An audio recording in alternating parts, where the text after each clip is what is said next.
নমস্কার বন্ধুরা, আলিয়াস লাভ কিচেনে সবাইকে স্বাগত। আমার আজকের রেসিপি আলু বেগুনের একটা তরকারি। এই তরকারিটা খুব শুকনো শুকনো হয়। এটা লুচি, পরোটা, রুটি এর সঙ্গে কিন্তু খুব ভালো যায়। কাজে এটা সকালের জলখাবার বা রাতে ডিনারে কিন্তু খুব দুর্দান্ত একটা জিনিস। এটা ভাতের সঙ্গেও খাওয়া যেতে পারে, ভাতের সঙ্গে খাওয়া যাবে না তা নয়, ভাতের সঙ্গেও খাওয়া যেতে পারে। এটা একবার বানিয়ে দেখতে পারেন, কিন্তু খুব সুন্দর হয়। এটা বানানোর জন্য লাগবে বেগুন। এই বেগুনগুলো প্রথমে আমি একটু লম্বা লম্বা করে কেটে নিয়ে সামান্য নুন হলুদ দিয়ে মেখে রেখে দেবো। এটা কেন মেখে রাখছি সেটাও আপনাদেরকে পরে দেখাবো যে এইভাবে মেখে রাখার কারণটা কি। এটা মাখিয়ে রেখে কিছুক্ষণ আমি কিন্তু সাইডে রেখে দেবো। দেখুন আমার এটা ভালোভাবে নুন হলুদ মাখানো হয়ে গেছে। এরপর একটা পাত্রে কড়ার মধ্যে আমি কিছুটা পরিমাণ সর্ষের তেল ভালোভাবে গরম করে নিয়েছি। এর মধ্যে কিছুটা এই যে দেখুন পাতলা পাতলা করে আলুগুলো আমি কেটে নিয়েছি। এই আলুগুলো আমি একটু ঢাকা দিয়ে আলুটা কিন্তু পুরোপুরিভাবে সেদ্ধ করে নেব। একটু নুন হলুদ দিয়ে আলুগুলোও আমি ভেজে নেব। যেহেতু বেগুনটার মধ্যে আমি নুন হলুদ দিয়েছি, তাহলে আলুটার মধ্যেও আমি দিয়ে দিলে কি হবে, আমার আলুটার মধ্যে নুন হলুদটা ঢুকে যাবে।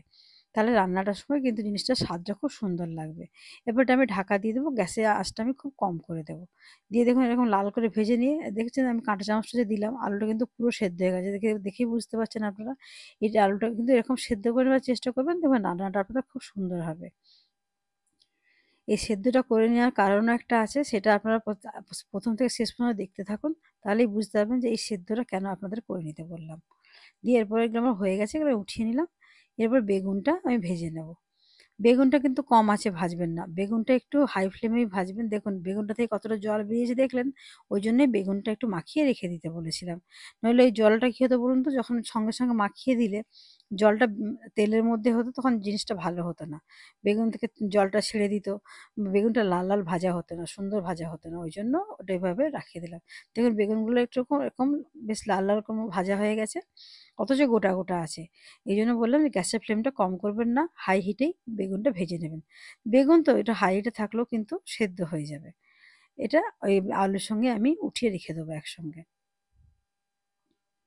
এরপর বাকি যে তেলটা আছে এর মধ্যে আমার এইটুকু তেলে রান্নাটা হবে না, এর মধ্যে আমি আরও একটু কিছুটা পরিমাণ আর একটু তেল আমি এখানে অ্যাড করবো। এই রান্নাটা আমি সর্ষের তেলে ব্যবহার করছি, কিন্তু আপনারা চাইলে সাদা তেলেও করতে পারেন। এরপর এখানে আমি একটু ফোড়ন দেবো। ফোড়নের জন্য আমি এমনি প্লেন যে সাদা জিরেটা হয়, সেই জিরেটা আমি দিলাম হাফ চামচের মতো। এরপর জিরেটার ফোড়নটা একটুখানি হয়ে গেলে 30 সেকেন্ড মতো, এর মধ্যে আমি একটু থেতো করে রেখেছিলাম 2-3টে কাঁচা লঙ্কা আর 6-8 কোয়া মতো রসুন। এটা যখন ফোড়নটা ভালো করে বেশ একটু ভাজা ভাজা হয়ে যাবে, এরপর এর মধ্যে দিয়ে দেবো আমি পেঁয়াজ। এটা বেশ 1 মিনিট খানেক ভাজলেই দেখবেন হয়ে যাবে।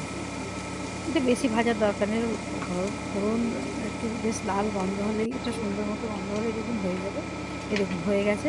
এরপর এর উপর আমি দিয়ে দেবো কুচানো পেঁয়াজটা। এর মধ্যে আমি একটা মাঝারি সাইজের পেঁয়াজের ব্যবহার করেছি, শুরু করে কেটে নিয়ে। এর থেকে বেশি আমি যতটুকু রান্না করছি এর থেকে বেশি আমার লাগবে না। যদি আপনারা জিনিসটা একটু কম কম করেন বা একটু বেশি করেন, তখন আপনারা আপনাদের প্রয়োজন মতো কমিয়ে ব্যবহার করবেন। এই পেঁয়াজটাও কিন্তু আমি একটু ভালো করে ভেজে নেব।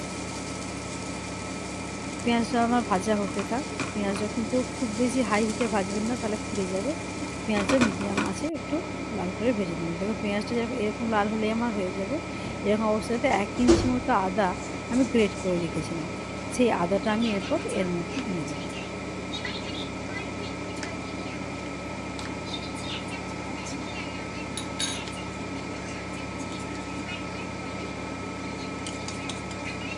যে আদাটা আমার গ্রেট করা ছিল সেটা আমি দিয়ে দিলাম।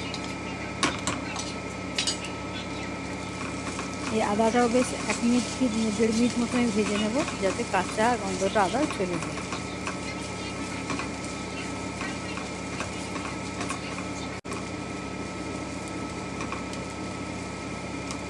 আদাটা মোটামুটি আমার ভাজা হয়ে গেছে। এরপর একটু সামান্য পরিমাণ আমি জল দিয়ে দেবো, যাতে জিনিসগুলো আর বেশি না ভাজা হয়, না পুড়ে যায়।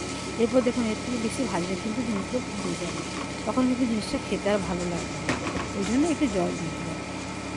এরপর আমি কিছু শুকনো মশলার ব্যবহার এখানে করবো। দিয়ে দিলাম অল্প সামান্য একটু হলুদ, একটু ঝালের জন্য লঙ্কার গুঁড়ো, হাফ চামচ মতো জিরের গুঁড়ো, হাফ চামচ ধনে গুঁড়ো। তবে যদি কাঁচা লঙ্কা আমি এখানে দিয়েছি, যদি কেউ যারা ঝাল না খেতে চান তাহলে লঙ্কা গুঁড়োটা দেবেন না। বা কেউ যদি কালারের জন্য চান তো কাশ্মীরি লঙ্কার গুঁড়োও ব্যবহার করতে পারেন।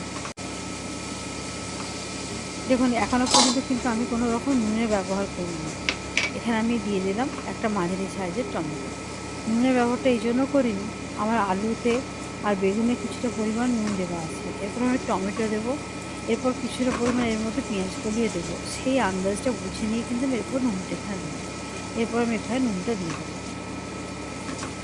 আমি অল্পই নুনটা দিলাম, কারণ আগে যেহেতু ওই দুটো জিনিস আমার নুন দেওয়া আছে বলে আমি এখানে কিন্তু নুনের ব্যবহারটা অল্পই করলাম। আপনারা আপনাদের একটু বুঝে সুঝে নুনটা দেবেন। এখানে এরপর কিছুটা পরিমাণে আমি দিয়ে দিলাম পেঁয়াজ কলি। চেষ্টা করবেন এই তরকারিটার মধ্যে একটু পেঁয়াজ কলিটা দিতে। পেঁয়াজ কলিটা দিলে কিন্তু এর একটা ফ্লেভার খুব সুন্দর হয়। তবে না দিলেও কোনো অসুবিধা নেই, তবে দিলে কিন্তু বেশ সুন্দর হয় জিনিসটা। ওই জন্য একটু দেওয়ার চেষ্টা করবেন। না থাকলে যে একদম করা যাবে না তা নয়, না দিলেও কোনো অসুবিধা নেই। বা কেউ যদি চান যে দুটো মটরশুঁটি দিয়ে দেবো, মটরশুঁটিও দুটো তিন চারটে দিতে পারেন, সেটাও ভালো লাগে। একটু ঢেকে দিয়েছিলাম, দেখুন টমেটোগুলো নরম হয়ে গেছে। নরম হয়ে গিয়ে জিনিসগুলো একটু জল ছেড়ে দিয়েছে মশলাটা। দেখুন মশলাটা আমার পুরো বেশ মেল্ট মতো হয়ে গেছে, বেশ ভালো হয়ে গেছে। এটা একটু কষিয়ে নিয়ে এবার বাকি দেখুন যে আলু বেগুনটা ভেজে রেখেছিলাম সেটা এর মধ্যে নিয়ে আস্তে আস্তে অ্যাড করে দেবো। মশলাটা মোটামুটি আমার কষানো হয়ে গেছে। এরপর আমি ভেজে রাখা আলু আর বেগুনটা এখানে অ্যাড করে দেবো। দেখুন এখানে এই রান্নাটাতে কোনো রকম জলের ব্যবহার কিন্তু হয়নি। ওই জন্যে আপনাদের বলেছিলাম যে আলুটা পুরোপুরি সেদ্ধ করে নেবেন, বেগুনটা পুরোপুরি সেদ্ধ করে নেবেন। এই জন্যেই বলেছিলাম যে 100% সেদ্ধ করে নেওয়াটা খুব জরুরি। তবে জিনিসগুলো কিন্তু খুব আলতো হাতে নাড়বেন, যাতে কোনো জিনিসগুলো ভেঙে না যায়। একটু দিয়ে দিলাম স্বাদের জন্য সামান্য পরিমাণ চিনি আর একটু ভাজা মশলা। ভাজা মশলা মানে তো আমরা সবাই জানি, একটু জিরেকে ড্রাই রোস্ট করে যেরকম আমরা বাড়িতে ভেজে রাখি সেটাই, আর অন্য কিছু না। আর একটুখানি সামান্য পরিমাণ ঘি। এটাকে খুব আলতো হাতে নাড়বেন, দেখবেন জিনিসটা খুব সুন্দর হবে। যেন বেগুন, আলু এগুলো বেশ একটু গোটা, গোটা থাকে, দেখতেও ভালো লাগে। আর পরিবেশন করলে সেটাও দেখতে সুন্দর লাগে। দিয়ে এগুলো সবগুলো দেওয়া হয়ে যাওয়ার পর মিনিট ২ এর জন্য ঢাকা দিয়ে এটা আমি রেখে দেবো। যাতে সব মশলাগুলো আলু বেগুনের মধ্যে ঢুকে যায়। তাহলে দেখবেন জিনিসটা খুব সুন্দর হয়ে যাবে। ২-৩ মিনিট পর যখন ঢাকাটা খুলবেন, তখন দেখবেন রান্নাটা থেকে খুব সুন্দর একটা তেল ছেড়ে গেছে আর সুন্দর একটা সুগন্ধও ছেড়েছে। তখন ওইরকম অবস্থায় গ্যাসটাকে বন্ধ করে দেবেন। তারপর একটা ৩-৪ মিনিটের মতো কি ৫ মিনিট মতো একটা স্ট্যান্ডিং টাইম দিয়ে পরিবেশন করবেন। দেখবেন এরকম একটা সুন্দর